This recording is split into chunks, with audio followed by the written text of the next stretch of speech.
welcome everyone and good afternoon.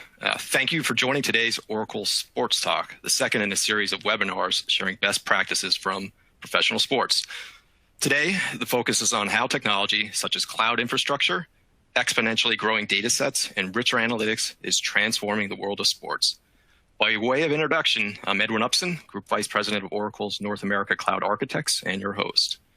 Our guests today are from three outstanding professional sports organizations representing sailing, tennis, and baseball. We'll have a discussion around revolutionizing player ratings, enhancing the fan experience, and improving athletes' performance. While the world of sports has taken a turn during this pandemic, thanks to technology, it will emerge smarter. You'll see examples of best practices that we hope will inspire you to think differently about your business and consider new ways you can improve performance, enhance the customer experience, and run a more efficient organization. Okay, now, before we get started, a couple of housekeeping items. You can adjust and reposition the size of each window on your screen with the tools in the upper right-hand corner of each window. If you need help, look to the Help tool at the bottom of your screen. At the end of today's Tech Talk, our guests will be available to answer your questions, so be sure to submit them via the widget on your screen. We'll get to as many as we can. First up, it's Warren Jones, Director of Technology for SailGP, the newest and fastest global championship sailing league, followed by Mark Leshley, CEO of UTR, powered by Oracle, a global universal tennis rating system that engages fans and it is growing the sport. Finally, Scott Harris, General Manager of the San Francisco Giants, a legendary MLB team who call Oracle Park their home, will round out the discussion. Now, let's get started with an exciting look at SailGP.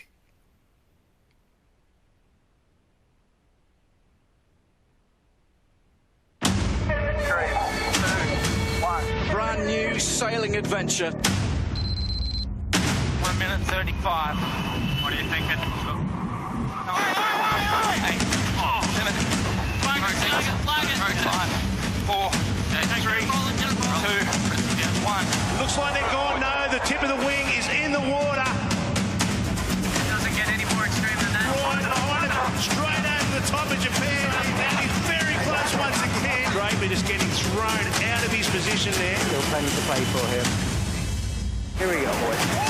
They are coming down here in an absolute beauty of a gust. Oh, GBR's capside.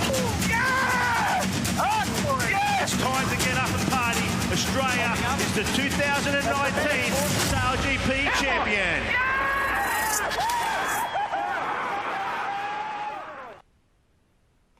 All right, exciting stuff. Warren, always great to catch up with you. Brings back some good memories from last year. I think New York in particular, where we had the first capsize.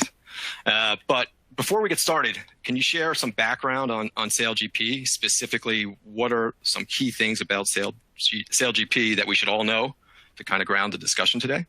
Sure. Good afternoon, Edwin, and thanks for having me. SailGP, we're an annual global sailing championships.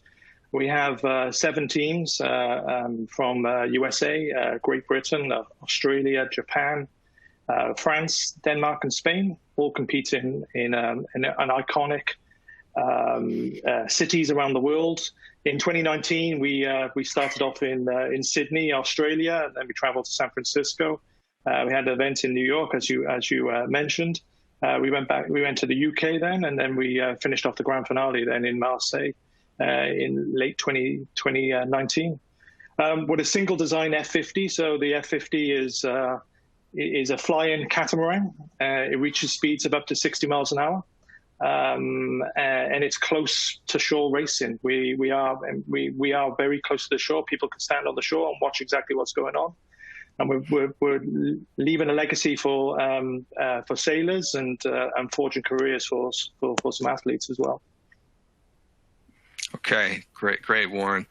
So I know this discussion between you and I started probably about 2 years ago, and how we're going to leverage technology to sort of power the experience.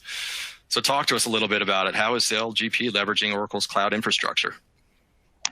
Well, we have a lot of data on these boats. We have each boat has 30,000 data points, and you can times them by 7 teams. We had an event early in Sydney early this year, and the boats were out for I think a period of about 6 hours. That was including testing and some practice racing.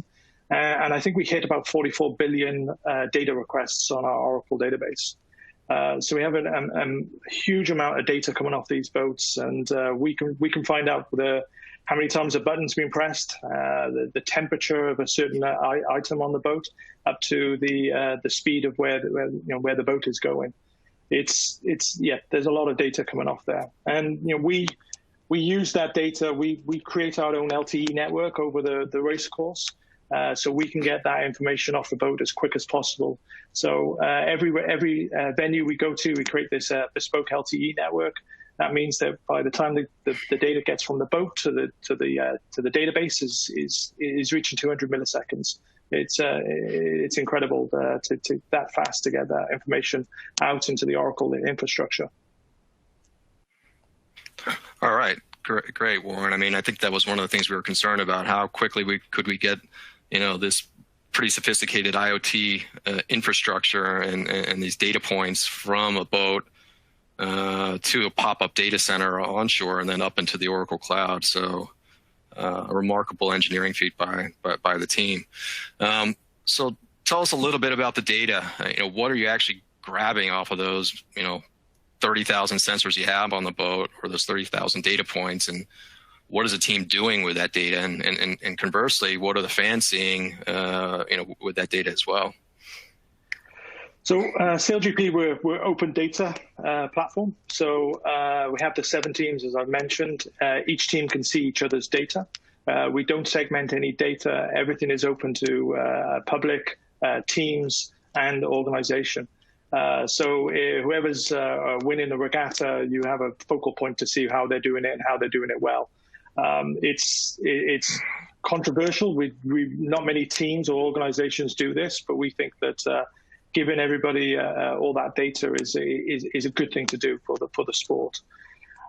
So we use our Oracle Analytics cloud platform as our analytics dashboard. With the amount of data that we get, we can build models extremely quickly on post racing, and then once that data is in the Oracle Autonomous Database, then that spreads through to the analytics platform. And having a always-on cloud infrastructure that we can connect to on any internet-connected device is a game changer for us. We have people on the water looking at the analytics using this platform. People on the shore. We have people not even in the city looking at it as well. And seeing that up-to-date information is incredible.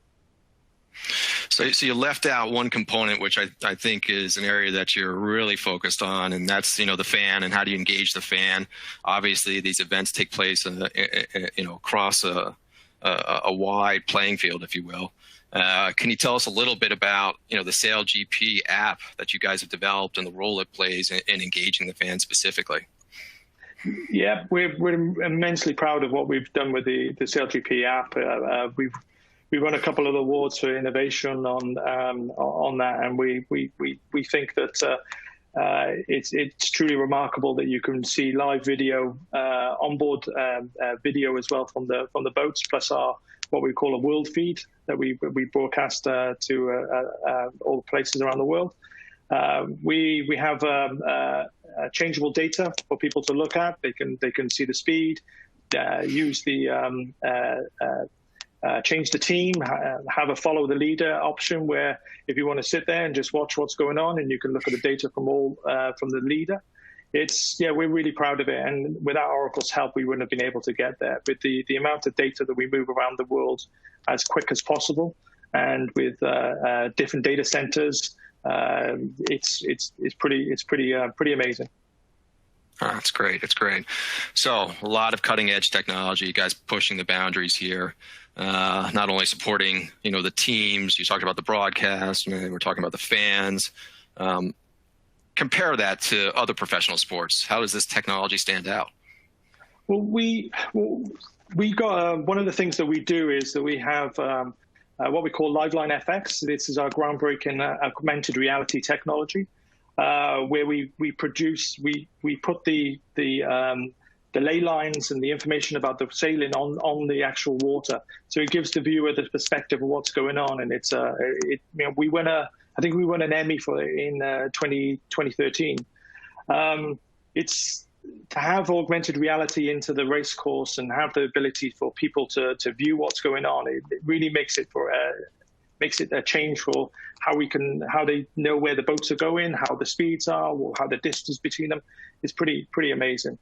One of the things that we do differently as SailGP is that we do what we call remote production. So we go to all these places around the world, but we don't have any production people on site. We send everything back to London. So in Australia, we had 40 feeds going back to London. I think that the latency is about 200 milliseconds one way. We install 2 5-gig links at each venue. Within those links, then we send them back to the world, back to London in different paths. I think in Sydney, Australia, one went Sydney, Los Angeles, New York, London, and the other one went Sydney, Singapore, Mumbai, Paris, London. So they're completely different data centers, completely away from everybody. It's pretty amazing, actually, and groundbreaking. And with today's pre-COVID environment, I think not moving people around the world as the norm was, I think this is pretty relevant. Yeah, you mentioned 200 milliseconds a few times now. Just for context for those in attendance, 200 milliseconds is how quickly you can blink your eyes. So you think about these massive data sets moving across the world in 200 milliseconds. It really is a pretty significant engineering achievement. Obviously technology is changing very, very fast. And I know you guys are trying to stay ahead of the curve, same time trying to run the business. What are you doing to stay ahead of that innovation curve? Well, we're working closely with Oracle on some pretty amazing technology, and one of them is simulation. And we're looking to build a cloud VPP. So it works out how the boat reacts in the different environments. So if we would load up the software with the wind, the tide, all the information about the environment where it is, and then the software then would work where the boat would go. So we're in the simplest terms of there's a lot more goes into it. So we're working with Oracle on building a cloud version of this now, and it's an incredible engineering feat of what's going on. A lot of people from Oracle and SailGP working on this, and we think it probably another year's worth of development, but we think that this would be pretty special once we get this out into the open. And we think that this will lead on to other developments. We've seen the uptake in esports over the last couple of months, and we think that we could build a pretty good cloud sim with the SailGP. We're also working with Oracle on I think it was in Cowes in the UK. We had a great hackathon with undergraduates from the UK, and we basically give them queries in the live database, and they went in and they built they had questions from some of the skippers and the teams, and they had to build some problem solving, and that was pretty amazing. That was to see young people who had never not sailors, and first time they've seen an F-50, and they were, by the end of it, they were experts on it. Incredible. All right, amazing, Warren, and thank you for joining us. It's certainly impressive to see, how quickly SailGP embraced a lot of the Oracle technology, and we're very excited about the partnership moving forward. Thank you. Yeah, so just for the group out there, now that you've learned a little bit about SailGP, I just remind you, if you have questions that are specific to SailGP, if you post them, we'll look forward to answering them at the end. But let's switch gears a bit to the world of tennis with Mark Leshley of UTR.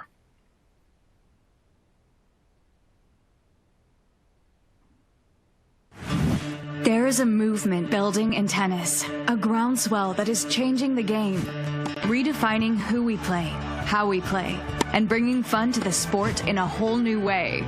It isn't about who you are, where you come from, or your age or gender. It's about passion and love of the sport. about the will to improve, about community, competition, fun, and friendship. In local communities all around the world, this movement is creating new opportunities that make tennis, well, universal, equal, open, inviting. This is Universal Tennis. Want to join us? All right. Another good introduction. Mark, hello. Thanks again for joining us today and taking time from your schedule.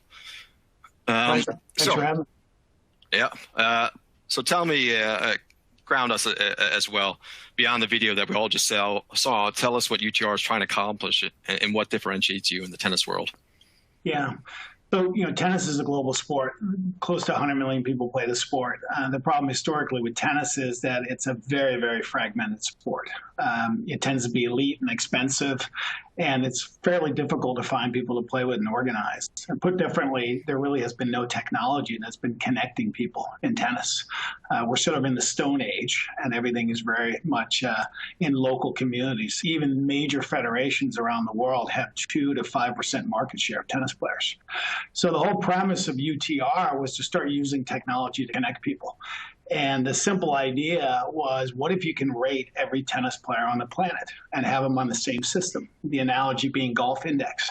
So if you're a golfer, and whether you're in Germany or Wales or wherever you are, if you know what your index is, it's relevant to every other player and every other course. That's the simple idea behind what we're doing. And of course, that's ultimately what UTR is. And the idea behind that is to make it affordable, fun, and accessible. Great. So you've got this huge set of data that you're developing or curating, I suppose, at this point. I think before you had 1.7 million. I think you're now at 1.8 million players. Is that right? So we've started with sort of the elite part of tennis, the ATP, the WTA, the ITF. And what essentially what UTR does is we ingest results from matches. And what we look at is who did you play and what was the score. So unlike tennis today, when you look at ranking systems today, they're based on how far you get in tournaments and you get points. That's not what this is. This literally looks at who did you play and what was the score. And so we look at your last 30 matches, we look at what the games was, and then we look at how strong was your opponent. And then we spit out a number that then correlates to this rating of 1 to 16.5. And it covers every player, from a recreational player to a pro player. And now we're sort of exploding into the recreational part of the game. We already cover elite juniors and pro players and the like, and now we're really getting into the grassroots part of this. And of course, all of this is sort of hosted on our Oracle cloud infrastructure. And that's really where this rating sits, and the data that runs back and forth is housed. Great.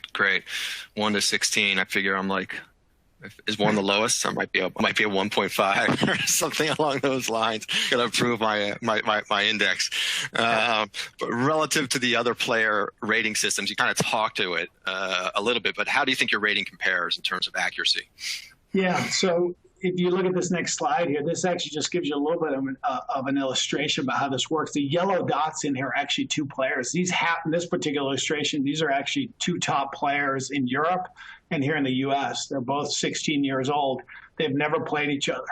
But the way they're correlated is each of these blue dots here is actually a result. And so what you can see here is they've never played each other, but they played people who played each other, who played further on, and so forth. And so the accuracy between these 2 players is actually very, very precise. We've found that with our rating system here, we're anywhere between 8 to 10% better than any federation out there. We are somewhere between 2 and 7% better than the ATP and the WTA, because we literally look at who did you play and what was the score. It's good. It's good application of technology for sure. Beyond the ratings, which I know is sort of the heart of the system, I know you also offer some advanced analytics. Can you talk to us about what else you're tracking? What are the players tracking, and who else is using the data? Yeah. So once you start being able to ingest results in and you come up with a rating, what we then can start to spit out, of course, are analytics that are interesting. And tennis is one of those sports that actually hasn't used analytics much. I mean, you saw what was happening with SailGP. We're going to talk about the giants. I mean, there are lots of other sports now that really use analytics. analytics. What's depicted here happens to be one player. He's an up-and-coming rising player, Italian player. And as you can see here, he's got a UTR, and we can now start looking at surface UTRs. We can start looking at how he's trending in the last 3 months. Each of these red dots here are his wins. The gray dots are his losses. Inside of our app environment, you can actually look up who did he play, et cetera. And then you can start to run all kinds of different expectations around, okay, how's he trending? How's he doing? Who's he competing well against? And it helps the players, it helps the coaches, and ultimately it's just bringing analytics to the sport. So I have a question. We talked about data ubiquity with SailGP. Obviously I would assume you or I could see our own performance report. Can I see the performance report of someone else? Yes, you can. So, our rating is free to everybody on the planet. And you literally, all you have to do is you just go in, you can download our app, you put in 2 scores with your friends, and once you have 3 or 4 results in there, you're rated, and you can compare yourself to anybody in the world. Now, what's depicted on here is we also use this for television and for major elite events. This happens to be some graphics and some recent things that we've done with Tennis Channel. And as you can see here on this particular graphic here, we can then look at, hey, how these players in this upcoming match likely to perform. We can compare the rankings, WTA rankings and ATP rankings relative to how people are trending in UTR. And, broadcasters love this stuff, right? They love talking about, hey, here's the ranking, but here's the trends and here's the analytics. And they feature these, and it's highly predictive of what's likely to happen because it really speaks to your current form. It doesn't speak to whether you won a tournament 6 or 9 months ago and have a bunch of points. It speaks to how you're playing right now. Interesting. So I guess then kind of the magic question for me, having looked at this and hearing that description, you've got this growing data set. It's becoming more and more precise, your algorithms. How often are you predicting upsets, and how accurate is that?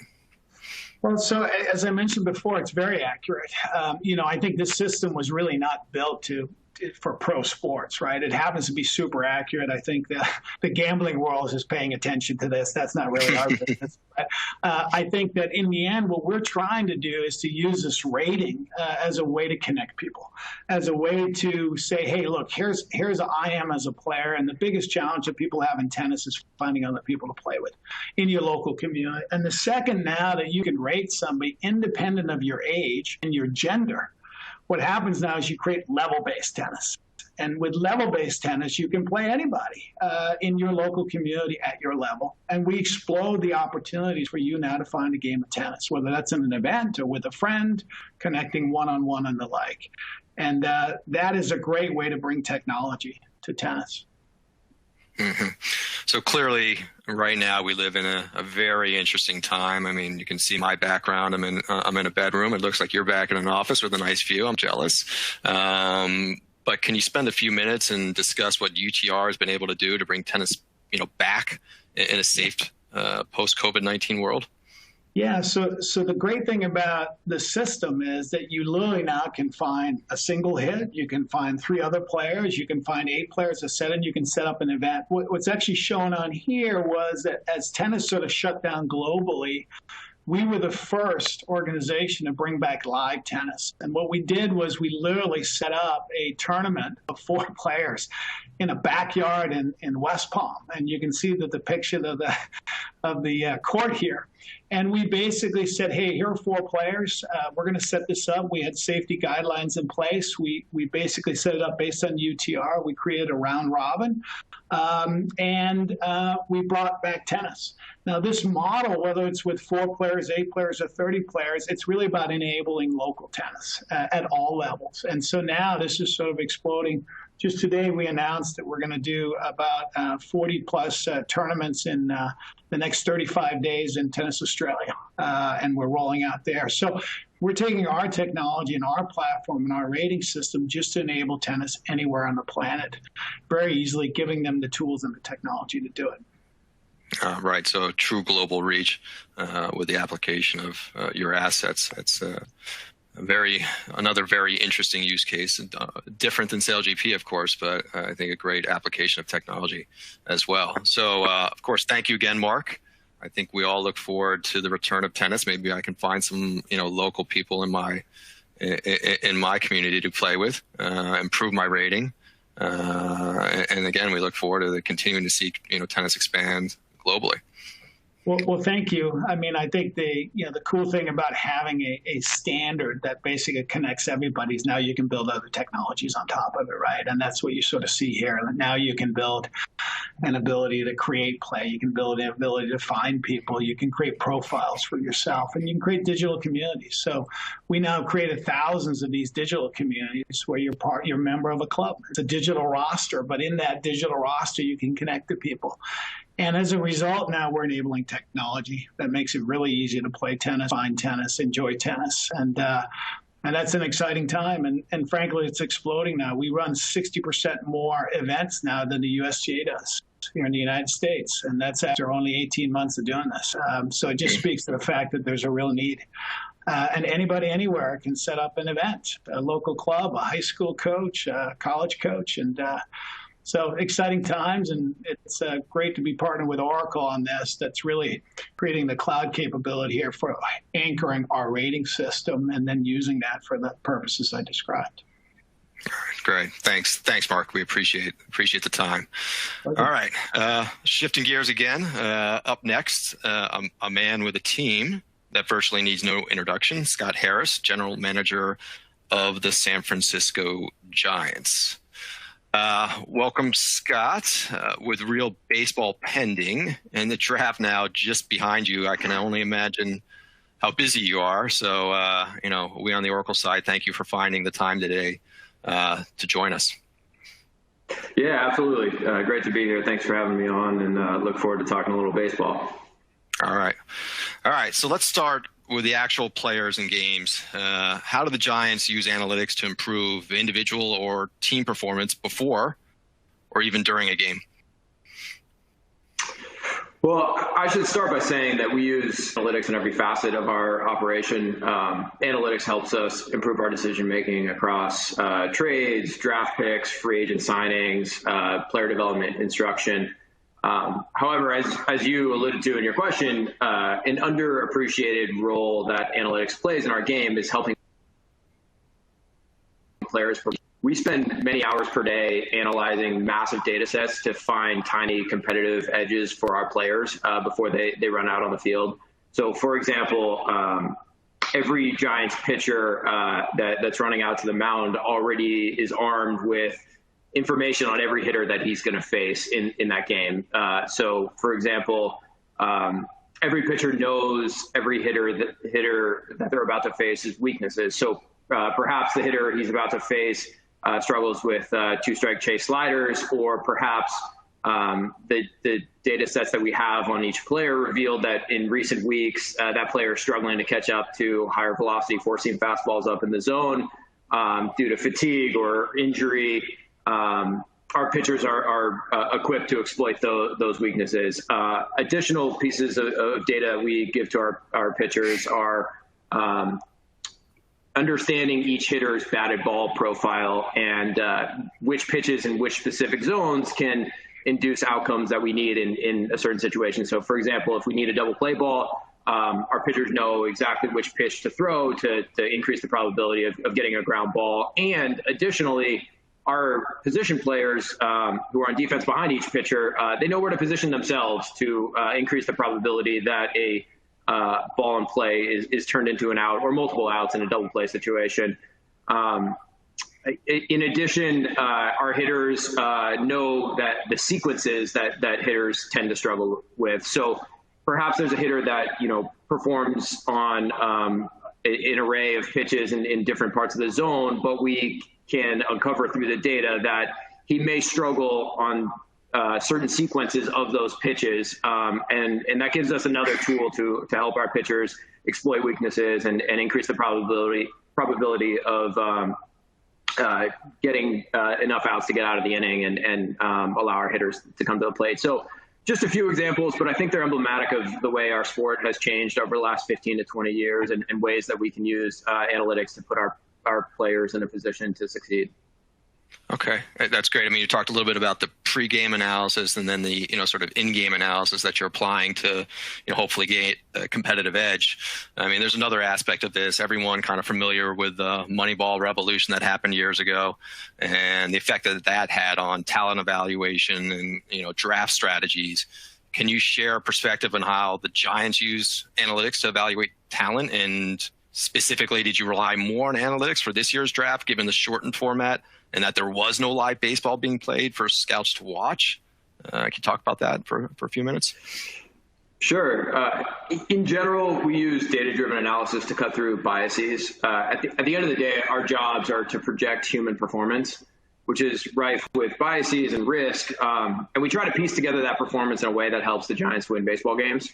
But when we approach player acquisition decisions, whether it's a trade or free agent signing or draft, we understand that there's no level of performance from a player that we're considering acquiring that is guaranteed in any sense.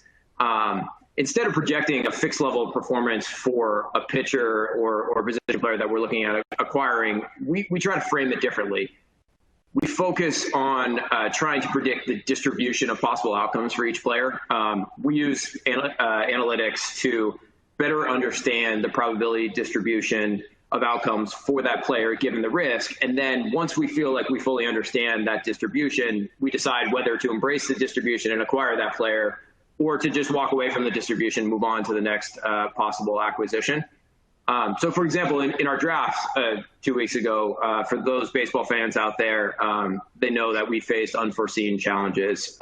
Most of the draft-eligible players this year saw their seasons cut short, and the rest of those draft-eligible players saw their seasons never start at all. And, one of the things we found, which is fairly intuitive, is that it's really challenging to evaluate how good someone is at playing baseball if you don't really get to see them play much baseball.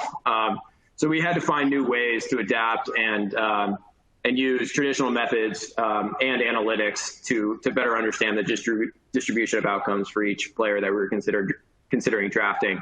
A few ways that we went about it are we use traditional methods such as asking our scouts to break down each player's hitting mechanics, pitching mechanics, and tools, and try to project those tools and how they'll evolve once that player jumps into pro ball. But as is the theme of this webinar, we used analytics to help us attack the problem in new ways. So, for instance, we asked our analysts to contextualize the limited information that we had on each player without overfitting the data, which was a huge challenge, but our analysts did a great job given the constraints that we had this year. We also built models that learned from the history of the draft, from successes and failures in recent years, and helped us project performance with a new crop of players. We also focused on context-independent attributes or qualities about a player's game, such as pitch traits or exit velocity or a host of other variables that tend to be stable and predictive of pro performance. And then finally, another new initiative that we incorporated into our draft prep this year is we dug into demographic studies in an attempt to make evidence-based bets on players with imperfect information. So we dug deep into the types of profiles and characteristics that translate positively to pro ball, and we tried to incorporate that into the decisions that we made on specific players. Can you tell me, I'm curious, with a lot of different dimensions by which you're approaching this analysis, how many people roughly are kind of conducting these simulations and these models do you have on the team? I mean, is it 5, 10? Give us a order of magnitude. How many people are actually looking at this for you? We have a lot. I will note that we don't limit contributions to our models to just the analysts and the R&D department. Our scouts create a ton of data for us, whether it's their scouting opinions or information on the player or sign abilities or other inputs that can help improve the accuracy and predictive power of our models.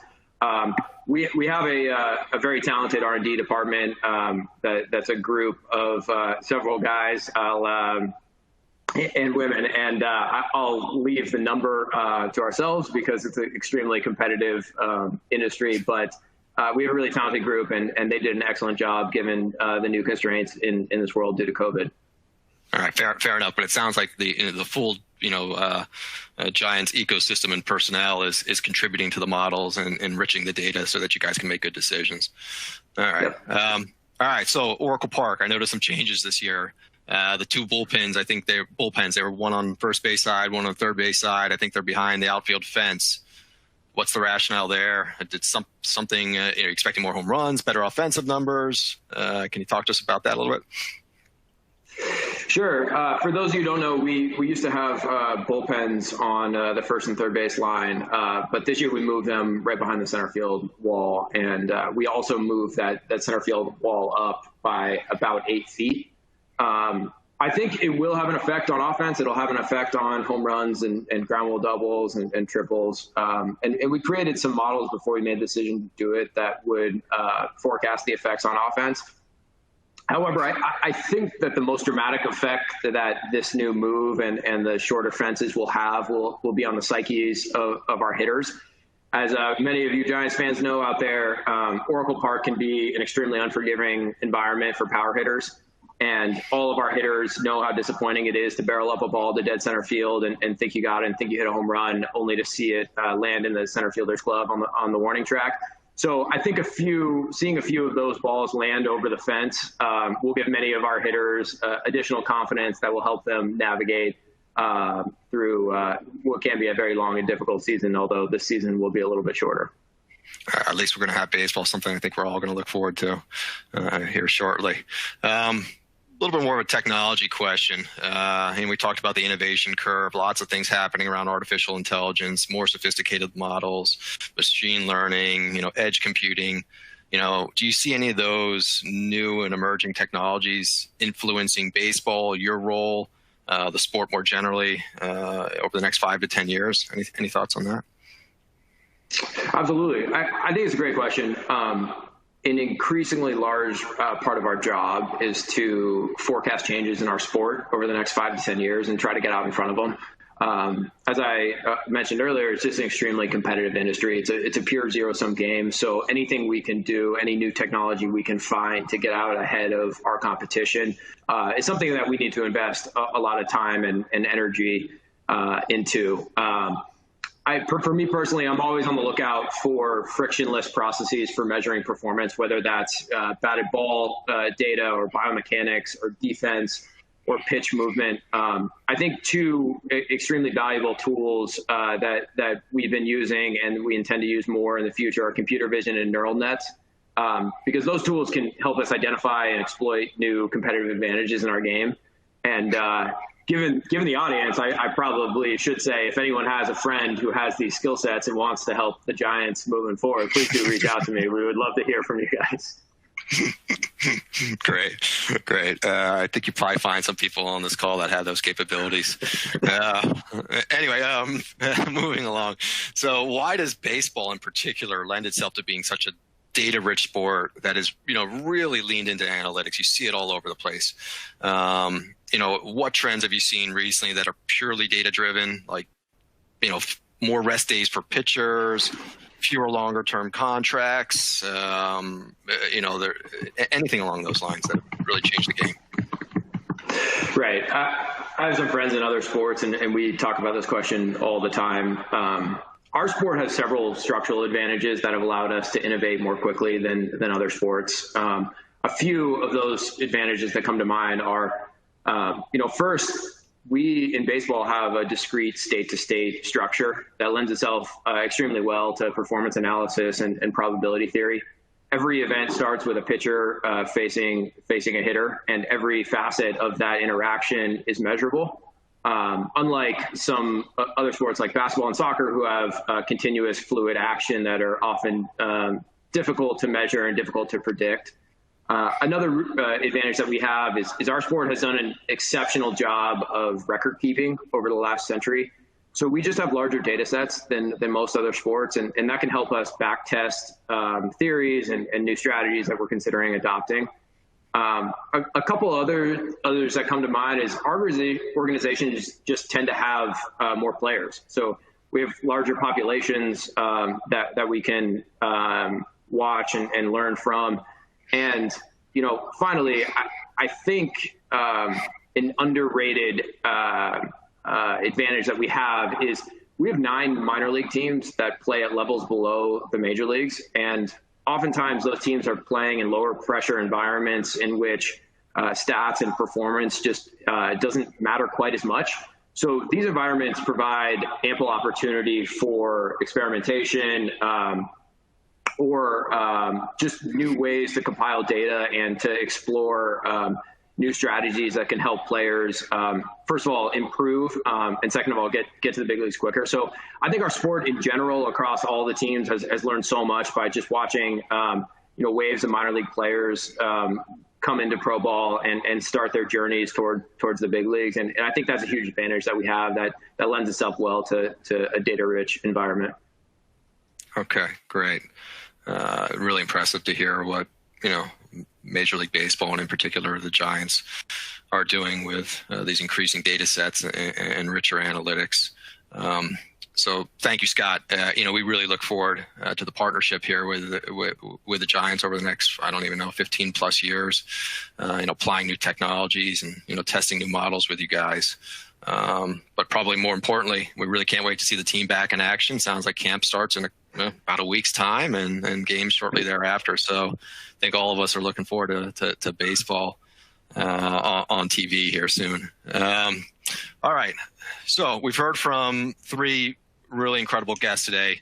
And again, want to really thank them for their time. But now it's time to see if we've got any questions from the audience. And I do see that we have a first question coming. I think you touched on this a little bit, so I'll try to reframe it for you, Scott.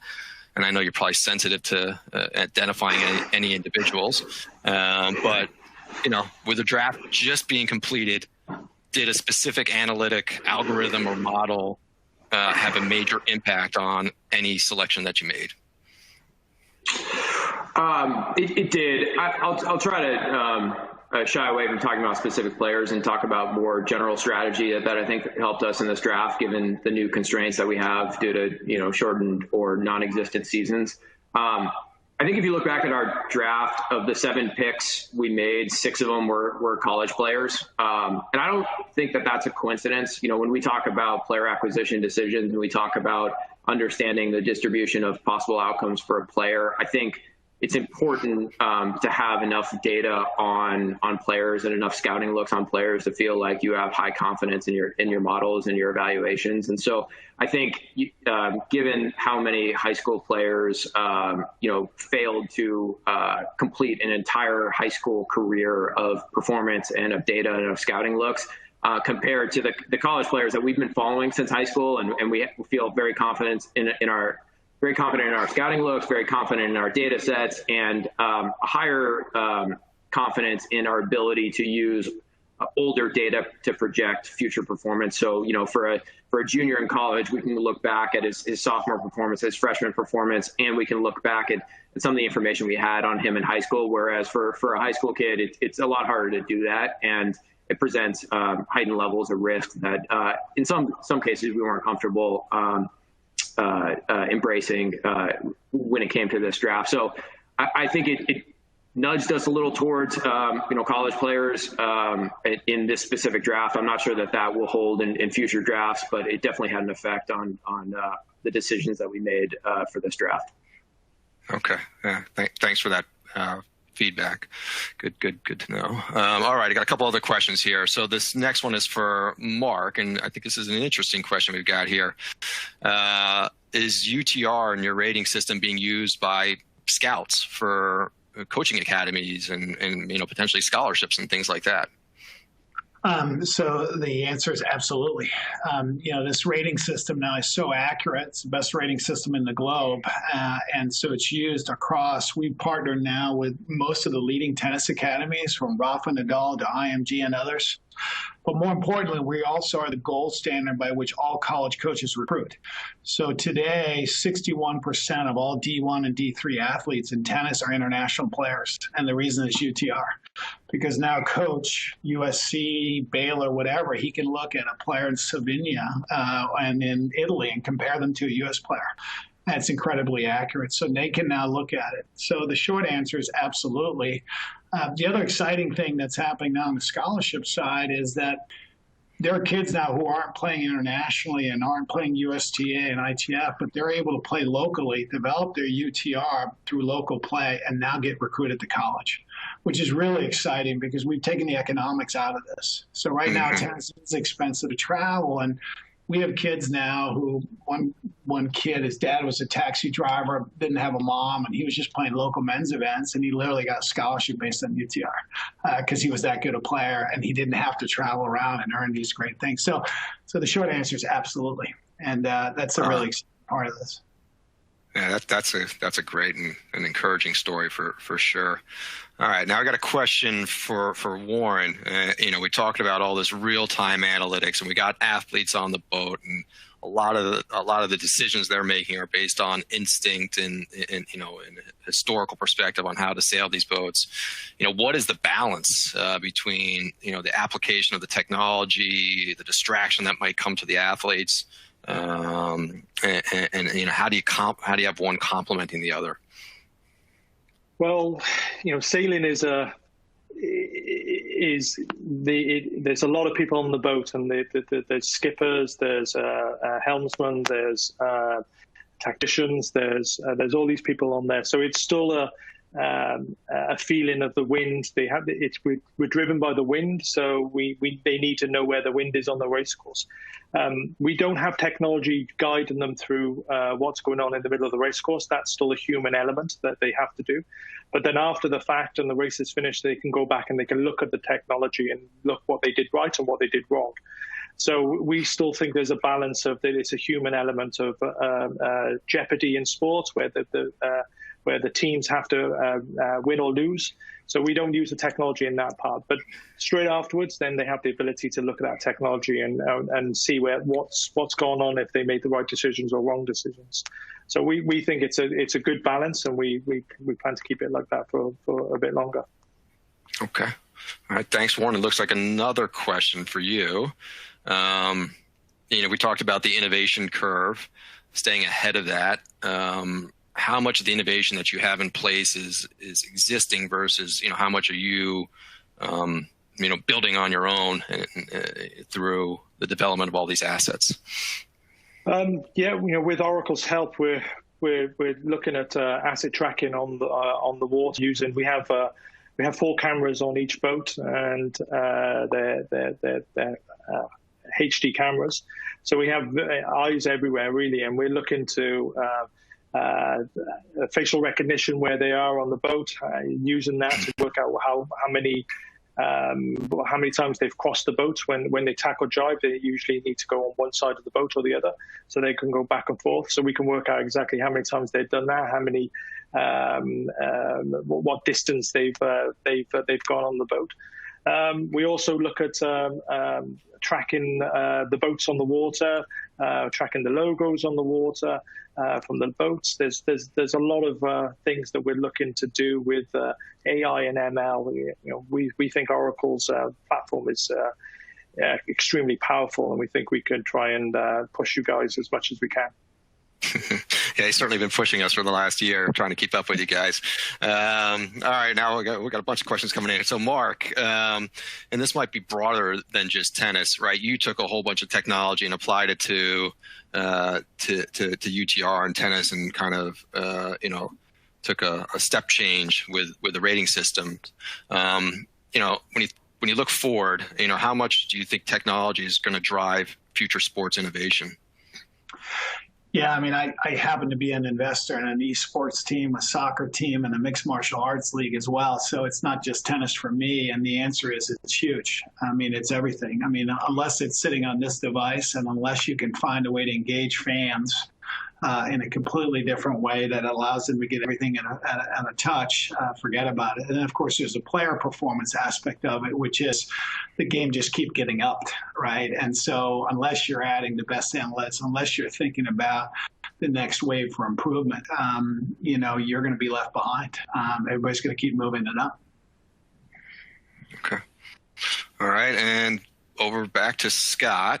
This one probably near to you guys right now. Especially with training camp opening. How will our post-COVID new normal affect not only the training, but the actual games themselves. And do you see the application of technology help mitigate risk and keep people safe? Yeah, I mean, it's hard to underestimate how different sports are going to look, or they are already looking in some leagues around the world right now. I mean, we're about to play games with no fans. We're about to enter the ballpark with temperature checks and masks and PPE, and the players will also be wearing that at all times before they get on the field. I think the changes can vary from something as small as, I think we're just going to use a lot less paper, and I think we're trying to find new ways to incorporate technology to create fewer touch points to keep our guys safe. And I think there are gonna be new major changes, such as we have found that over the last few months, one of the blessings of the quarantine is that we were able to engage in a lot of the deep work that often, a regular season obstructs. Often there are so many responsibilities on our plates that we don't actually get multiple hours to sit down and focus on the deep work that can often create new competitive advantages. So I think we've been trying to use the quarantine to our advantage. I know that our analytics folks have made some new breakthroughs that are going to really help us moving forward. So on the one hand, I think the sports are going to look a lot different because of the health protocols, and you're going to see a lot of that when baseball gets up and running. But I also think that it gave us a little bit of a reset that will help us moving forward, because it allowed us to focus on some of the bigger projects that require more manpower and more focus and dedication to push the Giants forward. And those are some of the things we're really excited about. All right, great. So it sounds like we got one last question, or time for one last question. And I guess it comes back to our first speaker. So Warren, we talked about data ubiquity. Do the boats and perhaps the teams have access to the data about the other boats during the race itself, or is it only available after the fact? At the moment, it's only available at the fact. So once the race is finished, the coaches and the data analysts, each team has a data analyst. They'll be able to look at that team in real time when the race is on, but they can't communicate to the team on the race course and tell them what's going on. But after the fact, the race is finished, they'll go back and they'll debrief them. There's about 9 to 10 minutes between races.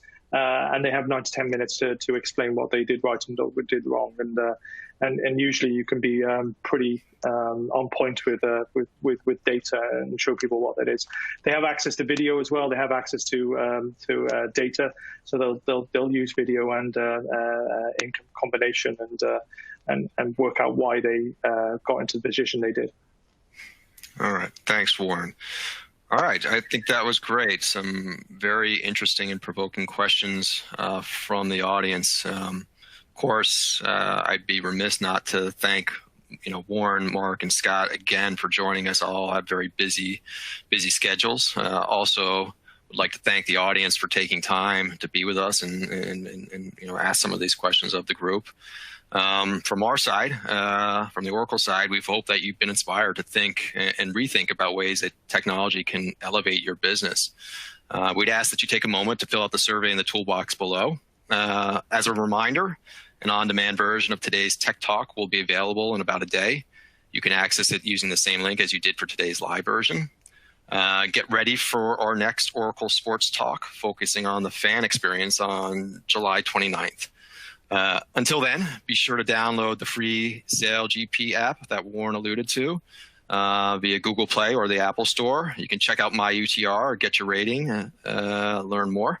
And then you can follow the Giants on social media at SF Giants for updates. All these are in the resources folder at the bottom of your screen. And finally, for more information about Oracle technologies, visit oracle.com and oracle.com/cloud. Thank you very much.